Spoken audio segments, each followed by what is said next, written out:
सादर प्रणाम। मैं नीरजा चौधरी एक बार फिर आपके अपने चैनल इन्फोनी कॉर्नर में आप सभी का स्वागत एवं अभिनंदन करती हूँ।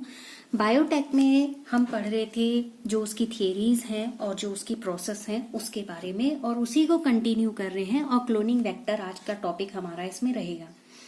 क्लोनिंग वेक्टर मतलब कि किस तरीके से क्लोनिंग होती है, सिलेक्शन किस तरीके से होता है, ये सारी चीजें आज के वीडियो में हम पढ़ने वाले हैं। तो देखिए, दो चीजें होती हैं, एक होता है प्लाज्मिड और एक होता है बैक्टीरियोफेज। ठीक है, जीवाणु भोजी जिसको हिंदी में बोला जाता है। तो जीवाणु भोजी यानी कि बैक्टीरियोफेज और जो प्लाज्मिड है, इन सेल्स में बिना किसी क्रोमोसोमल डीएनए कंट्रोल के फ्रीली अपनी कॉपिंग करने की एक टेंडेंसी होती है, एक ऐसी कैपेसिटी होती है। तो जो बैक्टीरियोफेज है, बैक्टीरियोफेज की हर कोशिका में यानी कि हर सेल में बहुत बड़ी संख्या में, मतलब संख्या बहुत ज्यादा होती ही है, तो हर सेल में बहुत अधिक संख्या होने की वजह से जितनी बैक्टीरियल सेल हैं, उन बैक्टीरियल सेल में इनके जीनोम की बहुत सारी कॉपिंग यहाँ पर मिलती है, यानी कि बहुत सारी कॉपी यहाँ पर मिलेंगी। लेकिन कुछ प्लाज्मिड्स की जो सेल्स होती हैं उनमें केवल एक या दो, और जबकि कुछ में ऐसा भी होता है कि 15 से लेके 100 तक इनकी कॉपी मिलती है। अब ऐसा नहीं है कि निश्चित हो जाए कि ये 15 से लेके 100 तक ही है, इनसे आगे भी हो सकती हैं। तो अगर फॉरेन डीएनए या एलियन डीएनए सेगमेंट की बात करें, तो एलियन डीएनए सेगमेंट को बैक्टीरियोफेज या प्लाज्मिड डीएनए के साथ जोड़ सके, इसके लिए क्या किया जाता है, इनके जो नंबर्स हैं यानी कि इनकी जो संख्या है, उस संख्या को बैक्टीरियोफेज या प्लाज्मिड की कॉपी नंबर के बराबर हम इसे कर लेंगे मल्टीपल, यानी कि उसी हिसाब से इसको मल्टीप्लाई कर लेंगे, मल्टीपल कर लेंगे, गुणन कर लेंगे, यानी कि संख्या को बढ़ा लेंगे। एट प्रेजेंट बात करें तो इसका यूज होता है कि वेक्टर किस तरीके से तैयार किए जाते हैं और उन्हें किस तरीके से फॉरेन डीएनए के साथ जोड़ा जाता है या एलियन डीएनए के साथ जोड़ा जाता है। फॉरेन डीएनए यहाँ कहूंगी, जो भी आउटर डीएनए का हम यहाँ इस्तेमाल कर रहे हैं उसकी बात करेंगे। तो ये जो यहाँ पर वेक्टर की जो क्लोनिंग वाला सेक्शन आ रहा है, उसकी कई स्पेशलिटी होती हैं। इन्हीं स्पेशलिटी के बेस पर उसको 3-4 बिंदुओं के अंतर्गत हम देखें अगर, तो पहला इसमें होता है ओरिजिन ऑफ किसका, मल्टीप्लिकेशन या रेप्लिकेशन बोलेंगे, ओरिजिन ऑफ रेप्लिकेशन। तो ORI के शुरू होना बोलते हैं, मैं पूरा लिख देती हूँ, origin of replication, origin of replication. ठीक है। दूसरे नंबर पर आता है वो वाला पॉइंट जहां पर सिलेक्शन हो रहा है, यानी कि सेलेक्टिवली एक ऐसा प्लेस या ऐसा स्थान जहां पर शुरुआत होगी, यानी कि ओरिजिन और वेक्टर के बीच में एक ऐसा पॉइंट की जरूरत होगी जहां से नॉन ट्रांसफॉर्मेट्स की पहचान करना बहुत ज्यादा जरूरी है। और नॉन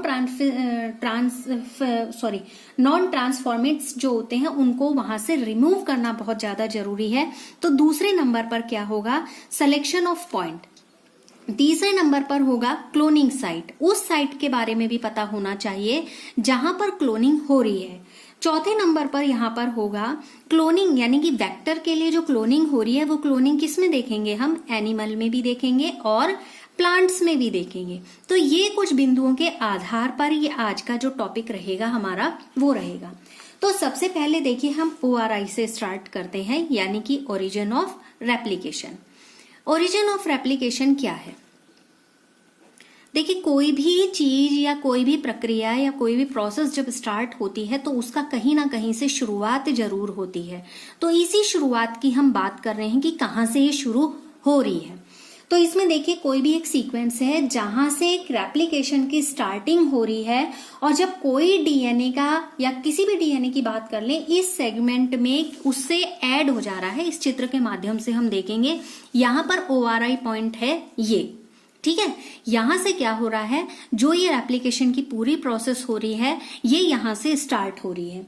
तो यहां पर एक्चुअली होता क्या है कि कोई भी डीएनए है, उस डीएनए का कोई सेगमेंट इस सीक्वेंस में जुड़ जाएगा, तो होस्ट सेल के अंदर ये क्या करने लगेगा, कॉपिंग करने लगेगा, क्योंकि जब ही उसके साथ जुड़ जाएगा तो उसी की तरीके से बिहेवियर करेगा, एज उसी का पार्ट ये यहाँ पर रेप्लिकेशन में पार्टिसिपेशन स्टार्ट कर देता है। तो इस पूरे सीक्वेंस में जो डीएनए जोड़ा गया है, उस डीएनए की कॉपिंग की संख्या को कंट्रोल करने के लिए क्या होगा, एक रिस्पॉन्सिबल होगा ये ORI, मतलब किस तरीके से वहां पर इसको कंट्रोल किया जाए। इसलिए यदि कोई हमारा टारगेटेड डीएनए है, उस टारगेटेड डीएनए की काफी संख्या प्राप्त करनी है, तो ऐसे हमें वेक्टर में क्लोन करना होगा जिनका ORI बहुत अधिक मात्रा में कॉपी बनाने में सक्सेसफुल हो, यानी कि उसमें ये कैपेबिलिटी हो कि वो बहुत ज्यादा कॉपी बना पा रहा है। ठीक है, कब? जब हमें ज्यादा संख्या में या ज्यादा नंबर में डीएनए की कॉपी या टारगेटेड डीएनए ज्यादा मात्रा में चाहिए होंगे। अब देखिए यहां पर क्या होगा, दूसरा जैसे हमने कहा कि उस पॉइंट का सिलेक्शन होना जहां से ये शुरुआत हो रही है। ठीक, अब देखिए ORI जो है इसके साथ ही, यानी कि ये जो स्टार्टिंग पॉइंट है, ओरिजिन ऑफ रेप्लिकेशन है, शुरुआत यहीं से हो रही है। तो ORI के साथ संवाहक यानी कि वेक्टर को सेलेक्टिवली एक ऐसे पॉइंट की या मार्क की जरूरत भी होती है जो नॉन ट्रांसफॉर्मेट्स की पहचान करे, यानी कि उनको आइडेंटिफाई करे, और उनके आइडेंटिफिकेशन के साथ जो नॉन ट्रांसफॉर्मेंट्स हैं, यानी कि जिनका ट्रांसफॉर्मेशन नहीं होगा, उन नॉन ट्रांसफॉर्मेंट्स को समाप्त करना, यानी उन्हें नष्ट करने का भी यहाँ पर काम करे। अब जो ट्रांसफॉर्मेंट्स होते हैं उनका सेलेक्टिवली उनको एक ऐसी प्रोसेस में लेके आना जहां उनका ट्रांसफॉर्मेशन हो पाए, यानी कि एक ऐसी प्रोसेस को प्रमोट करना जहां पर ट्रांसफॉर्मेशन को कंटिन्यूटी मिले। ठीक है, तो जिसके वजह से क्या होगा, डीएनए के एक सेक्शन को होस्ट बैक्टीरिया में एंटर कराएंगे। ये क्या करेगा, जो भी पोषक बैक्टीरिया जिसको बोला जाता है या परपोषी बैक्टीरिया बोला जाता है, यानी कि पैरासाइट बैक्टीरिया जिसको हम कहेंगे, तो उस बैक्टीरिया में क्या करा दिया जाएगा, एंटर करा दिया जाएगा। फिर जब ये एंटर होगा उसके बाद जनरली क्या होता है, जैसे एम्पिसिलिन है या टेट्रासाइक्लिन है या कैनामाइसिन है, ऐसे कुछ एंटीबायोटिक के लिए हम यहाँ पर एक एनकोडिंग करते हैं। किसके लिए? एक एनकोडिंग स्टार्ट होगी, और इस एनकोडिंग के लिए हम शुरू कर लेते हैं ई कोलाई, और ये ई कोलाई के प्रति ही यहाँ पर क्या करेंगे, एक सेलेक्टिवली मार्क माने जाएंगे, और जनरली ई कोलाई सेल्स में इनमें से किसी भी तरीके के एंटीबायोटिक के अगेंस्ट किसी भी तरीके की रेजिस्टिविटी नहीं होती है।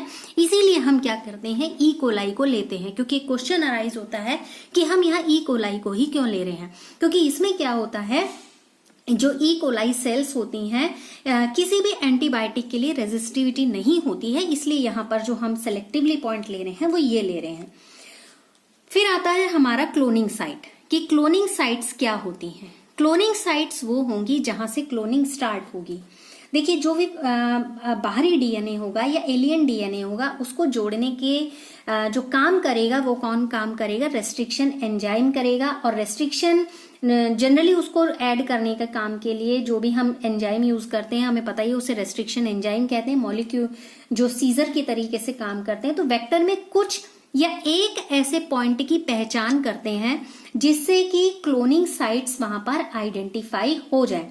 देखिए, ज्यादा अगर यहाँ पर साइट्स की पहचान की जाएगी तो उससे क्या होगा, ये दिक्कत होगी कि बहुत सारी कॉपिंग बननी स्टार्ट हो जाएंगी, जिससे जो जीन क्लोनिंग है वो बहुत ज्यादा कॉम्प्लिकेटेड हो जाएगी। तो यहाँ पर इस चीज को टारगेटेड रखने की कोशिश की जाती है कि क्लोनिंग साइट्स कितनी हो, एक या दो ही हो, मतलब ज्यादा क्लोनिंग साइट्स को ना सेलेक्ट किया जाए, क्योंकि जितनी क्लोनिंग साइट्स को सेलेक्ट किया जाएगा उतने ही डीएनए के सेक्शन हो जाएंगे और उतना ही आगे जाके जीन क्लोनिंग क्या होगी, कॉम्प्लिकेटेड हो जाएगी। तो फॉरेन डीएनए का लिगेशन उन दोनों एंटीबायोटिक रेजिस्टेंस जीन के अगेंस्ट एक ऐसे रेस्ट्रिक्शन पॉइंट को या एक ऐसे रेस्ट्रिक्शन साइट पर किया जाएगा जहां पर कि क्लोनिंग स्टार्ट हो सके।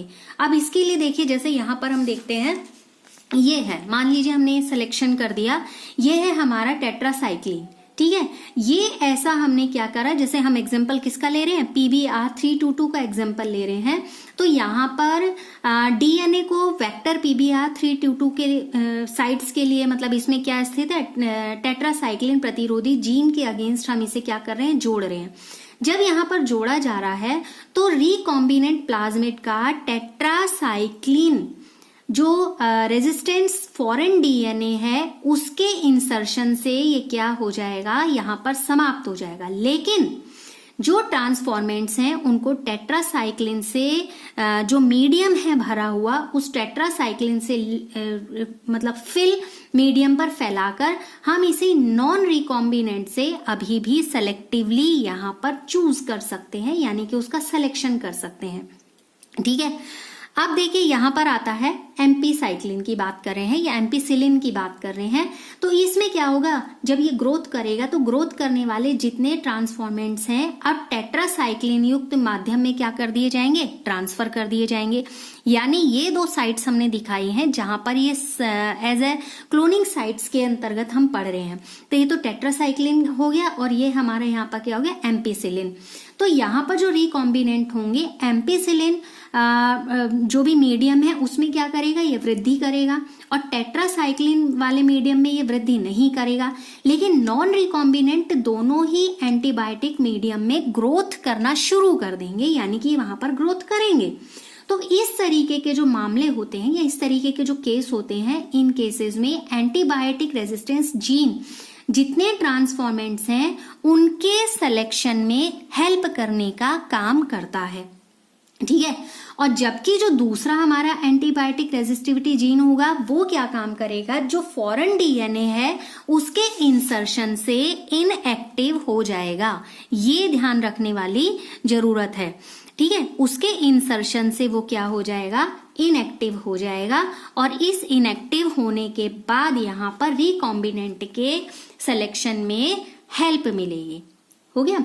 अब देखिए जो भी एंटीबायोटिक हैं जब वो यहाँ पर इनएक्टिव हो गए हैं, उनके इनएक्टिव होने के बाद जो ये तो इनएक्टिव हो गए, इनएक्टिवेशन की प्रोसेस में चले गए, तो रिकॉम्बिनेंट का सिलेक्शन अब क्या हो जाएगा, थोड़ा सा और कॉम्प्लिकेटेड हो जाएगा। यानी कि इस तरीके का सिलेक्शन करना ये कह सकते हैं कि ये कॉम्प्लिकेटेड मेथड है। क्योंकि क्यों मेथड है कॉम्प्लिकेटेड, एक्चुअली इसमें क्या होता है, जो दो प्लेट्स हैं जिनमें अलग अलग तरीके के हमने एंटीबायोटिक रखे हैं। ठीक है, अब इन एंटीबायोटिक पर साथ साथ प्लेटिंग की जरूरत होती है, तो जिस वजह से जो भी हमारा अल्टरनेट यहाँ पर सेलेक्टिवली मार्क होता है, जो उसका डेवलपमेंट हुआ वो रिकॉम्बिनेंट में नॉन रिकॉम्बिनेंट से इस बेस पर डिफ्रेंशिएट करता है कि वो क्रोमोजेनिक, ध्यान दीजिएगा, क्रोमोजेनिक मतलब वो कलरिंग जो आती है उसकी बात कर रहे हैं कि वो क्रोमोजेनिक पदार्थ की उपस्थिति की वजह से ये क्या कर रहे हैं, रंग बदलने में, क्रोमोजेनिक मीन्स उसको स्ट्रेन करने में हेल्प कर रहे हैं। तो उसकी वजह से रंग बदलने में क्या हो रहे हैं, सक्षम हो रहे हैं या इतने कैपेबल हैं कि वो उसके पदार्थ की वजह से रंग बदल सके। अब रिकॉम्बिनेंट डीएनए को beta galactosidase enzyme, beta galactosidase enzyme,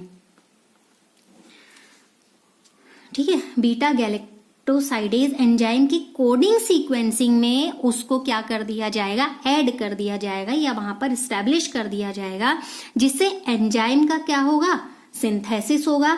अब एंजाइम का सिंथेसिस कौन करता है, जीन करता है। तो एंजाइम का सिंथेसिस करने वाला जीन यहाँ पर अब फिर क्या हो जाएगा, इनएक्टिव हो जाएगा, यानी कि इस एंजाइम का सिंथेसिस या संश्लेषण वहां पर नहीं होगा, जिसे हम क्या बोलते हैं, इंसर्शनल इनएक्टिवेशन। क्योंकि इंसर्शन के बाद वो इनएक्टिव हुआ है तो इसे नाम भी यही दिया गया है, इंसर्शनल इनएक्टिवेशन। अब यदि बैक्टीरिया व प्लाज्मिड के इंसर्ट नहीं होता है तब जो क्रोमोजेनिक मैटर है उसकी उपस्थिति में नीले रंग की यहाँ पर क्या बनेगी, एक कॉलोनी बनेगी, निवह जिसे बोलते हैं। और इस नीले रंग की कॉलोनी की वजह से, यानी जो इंसर्ट किया गया है वो इंसर्ट की प्रेजेंस की वजह से एक रिजल्टेंट ये आएगा कि जो बीटा गैलेक्टोसाइडेज है वो बीटा गैलेक्टोसाइडेज यहाँ पर इनएक्टिव हो जाएगा और बिना किसी रंग वाली कॉलोनी में वो कन्वर्ट हो जाएगा, और जिसे हम क्या कहते हैं, रिकॉम्बिनेंट कॉलोनी, रिकॉम्बिनेंट कॉलोनी। आ गई बात समझ। ठीक है। अब ये तो था क्लोनिंग साइट से। एक बार देखिए इसमें क्या हुआ, हमने पहचान कर ली। पहचान करने के बाद हमें सिर्फ 1 या 2 टुकड़ों तक उसको सीमित रखना है, क्योंकि ज्यादा हमें डीएनए के टुकड़े मिलेंगे तो उसकी वजह से जो प्रोसेस है आगे की वो बहुत ज्यादा कॉम्प्लिकेटेड हो जाएगी, क्योंकि फिर वहां से सिलेक्शन करना शुरू हो जाएगा।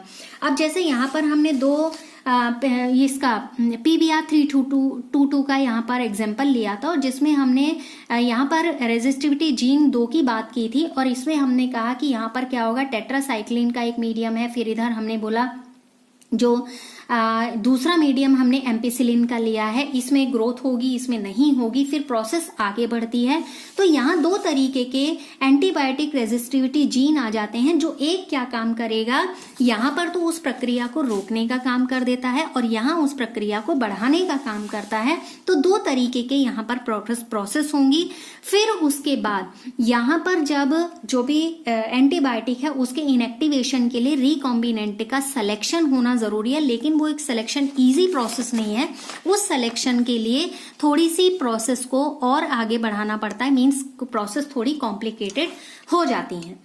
अब बात आती है यहाँ पर जो हमारा 4th पॉइंट था कि जो प्लांट्स हैं और एनिमल्स हैं उनमें वेक्टर्स, किस लिए, जीन क्लोनिंग के लिए वेक्टर्स क्या हैं।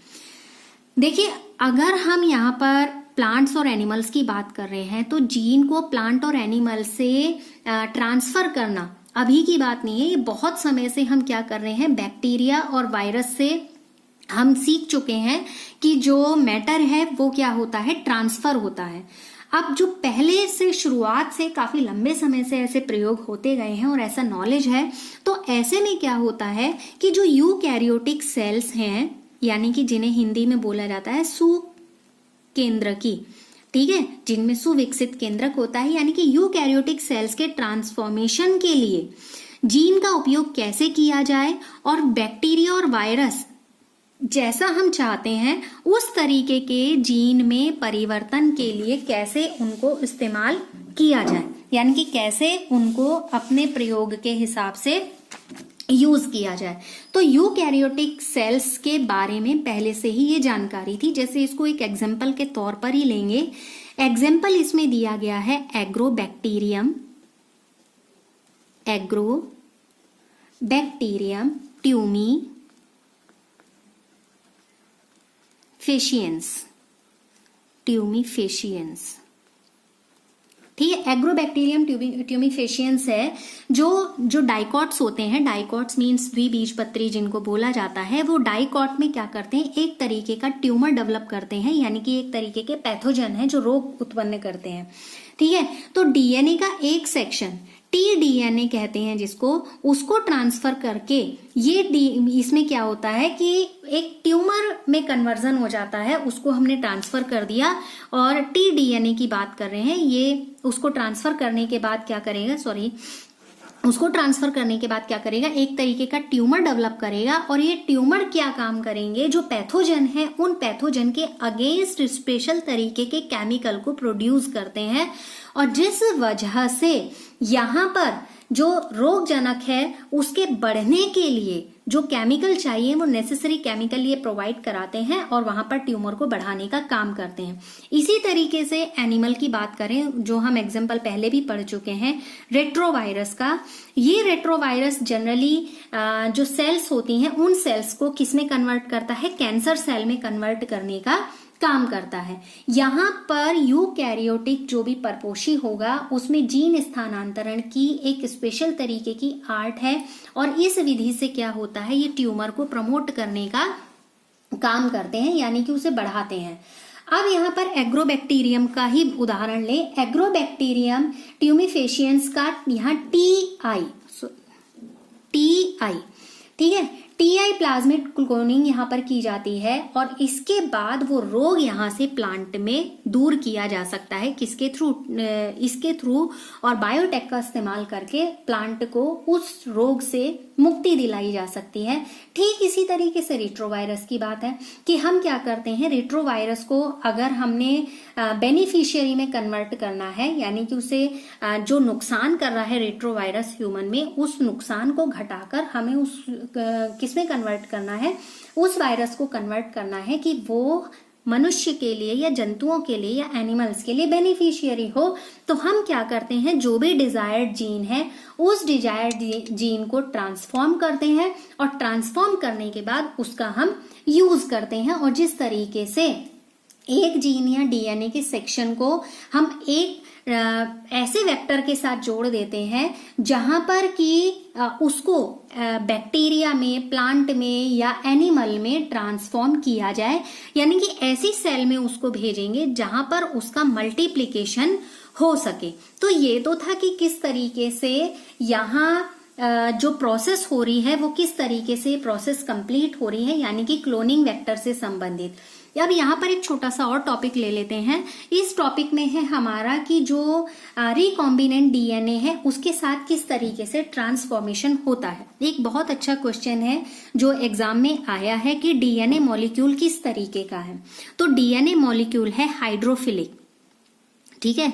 डीएनए मॉलिक्यूल कैसा है, हाइड्रोफिलिक। हाइड्रोफिलिक हिंदी में बोला जाता है जिसको जल रागी, ठीक है। इसलिए कोई भी अगर सेल मेम्ब्रेन होती है ये उस सेल मेम्ब्रेन से होकर क्रॉस नहीं कर पाता है। तो ये इंपॉर्टेंट और एक बहुत अच्छा क्वेश्चन यहाँ पर है।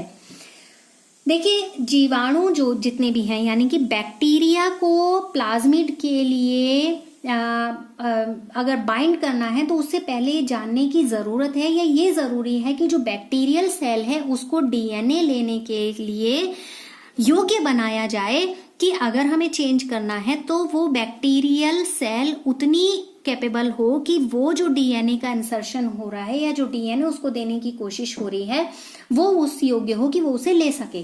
तो ऐसा करने से पहले यहाँ पर क्या होता है, डाइवेलेंट कैटायन जैसे कि कैल्शियम की एक हम स्पेशल तरीके का कंसंट्रेशन तैयार करते हैं जिसमें डीएनए को क्या करेंगे, बैक्टीरियल सेल की जो सेल वॉल होती है, आउटर लेयर होती है, उसमें एक छेद कर देंगे, यानी कि होल कर देंगे या उसे पिनेट्रेट कर देंगे। उस पिनेट्रेशन के बाद उसको उसमें एंटर कराएंगे यानी प्रवेश कराएंगे, ठीक है। अब ऐसी सेल को रिकॉम्बिनेंट डीएनए के साथ पहले ऐसी डायरेक्ट नहीं रखते हैं, उसको पहले किस पे रखा जाता है, आइस पर रखा जाता है और तब रिकॉम्बिनेंट डीएनए को उन सेल्स में एंटर कराया जाता है। अब ये एंट्रेंस इतना इजी नहीं होता है, उसे बाय फोर्स एंटर कराया जाता है क्योंकि हम नेचुरल प्रोसेस से थोड़ा सा अलग प्रोसेस कर रहे हैं, तो हमें विशेष ध्यान रखने की जरूरत होती है। अब इसके लिए टेम्परेचर भी इसके लिए टेम्परेचर भी रखना बहुत ज्यादा जरूरी है जो कि निश्चित होना चाहिए और वो है 40 डिग्री सेल्सियस, ठीक है। और इसे वापस जब हमने ये प्रोसेस कर दी, यानी कि इसके बाद थोड़े समय के लिए इसे हमने क्या कर दिया, यहाँ पहले तो आइस पे रखा, आइस पे रखने के बाद 42 डिग्री सेंटीग्रेड पर रखा, फिर उसके बाद हमने दोबारा इसको बर्फ पर रखा। ऐसे करने से जब हमें ये आइस से टेम्परेचर से फिर आइस, जब हम ऐसी प्रोसेस देते हैं तो ऐसा करने से रिकॉम्बिनेंट डीएनए कहाँ एंटर कर जाएगा, बैक्टीरियल सेल के अंदर एंटर कर जाएगा। तो यहाँ सेल्स में फॉरेन डीएनए को एंटर कराने के लिए केवल हम ये कहें कि यही वाला मेथड है, ऐसा नहीं है। इसके लिए माइक्रो इंजेक्शन,